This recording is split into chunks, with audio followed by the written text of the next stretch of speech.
और बड़ी खबर रायपुर से इस वक्त की। रायपुर जहां बस्तर के आदिवासी पहुंचे हैं राजभवन। जी हां, राज्यपाल से मुलाकात करने पहुंचे हैं राजभवन बस्तर के आदिवासी। बस्तर को दोबारा ग्राम पंचायत बनाने की मांग कर रहे हैं और अनुसुईया उइके ने बड़ा बयान दिया। कहा 5वीं अनुसूची के गांव को नगरीय निकाय बनाना अवैधानिक है। पूर्व की सरकार की ओर से लिया गया फैसला गलत, आदिवासियों को उनका हक जरूर मिलेगा। तो राज्यपाल ने भी बड़ा बयान दिया है। कहा है 5वीं सूची नगर पंचायत बना ली गई है। नगर पंचायत, नगर पालिका और नगर निगम, जबकि संविधान में ये अधिकार आदिवासियों के लिए 5वीं अनुसूची का जो क्षेत्र है ये अलग से प्रावधान संविधान में किए गए हैं कि इन पंचायतों में बगैर राज्यपाल के अनुमोदन से यहाँ न नगर पालिका जाई जा सकती है, न नगर निगम बना जा सकता है और न ही नगर पंचायत। फिर भी शासन ने अगर बनाना है तो गवर्नर से इसका अनुमोदन होना चाहिए था। ऐसे बहुत सारे प्रदेशों ने भी किया है। आंध्र प्रदेश में हुआ है, झारखंड में हुआ है, उड़ीसा में हुआ है, मध्य प्रदेश में। तो आंध्र प्रदेश के लोग कोर्ट चले गए थे, हाई कोर्ट। तो हाई कोर्ट ने कहा था कि ये कानून के विपरीत है और इसलिए वहाँ पर जो लोग गए थे और उन्होंने अवैधानिक तरीके से उसको अस्वीकृत कर दिया कि सरकार इन क्षेत्रों में नगर पंचायत नहीं बना सकती है जब तक कि गवर्नर इसके लिए स्वीकृति न दे। तो इसी तरह से यहाँ भी हुआ।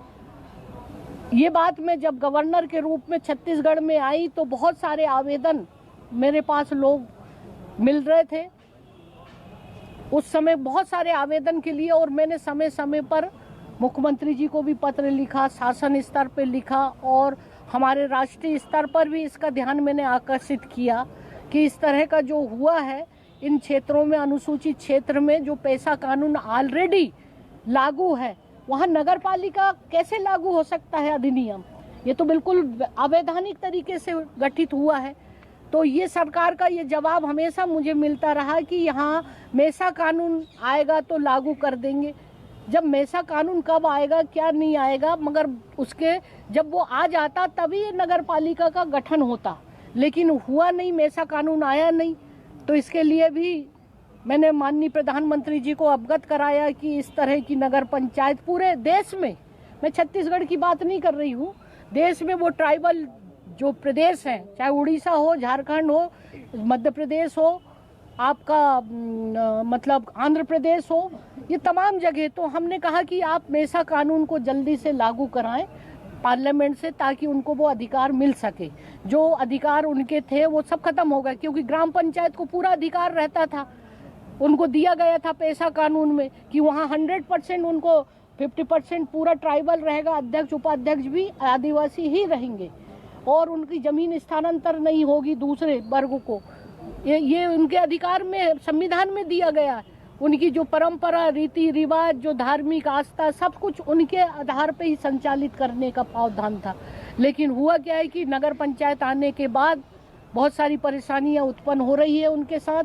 समय समय पर आवेदन आते हैं कि किस तरह से उनको संपत्ति कर के नाम से बहुत पैसा उनको नोटिस दिया जा रहा है। मैं मुख्यमंत्री जी को भी ध्यान आकर्षित किया है कि आप कम से कम ये शेड्यूल एरिया में ये संपत्ति कर ना वसूली किया जाए। जो लोग वर्षों से काबिज है उनको 5-5, 10-10 लाख का नोटिस दिया जा रहा है।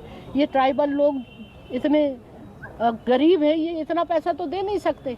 तो इन सब चीज़ों में मैंने कहा है और उन शासन स्तर पर भी इस पर विचार करने की मुझे आश्वस्त किया है और निश्चित रूप से कोई ना कोई हम रास्ता इसका निकालने का मैं सोच रही हूँ, क्योंकि अनुसूचित क्षेत्र में अधिकार संविधान में गवर्नर को पूरा अधिकार दिया गया है कि वो वहाँ की बारे में देखें, उनके साथ उनकी सुरक्षा, उनकी रक्षा और वहाँ पर शांति बनी रहे और उन तमाम जो हमारे ट्राइबल लोगों के साथ किसी तरह का अनजस्टिस ना हो।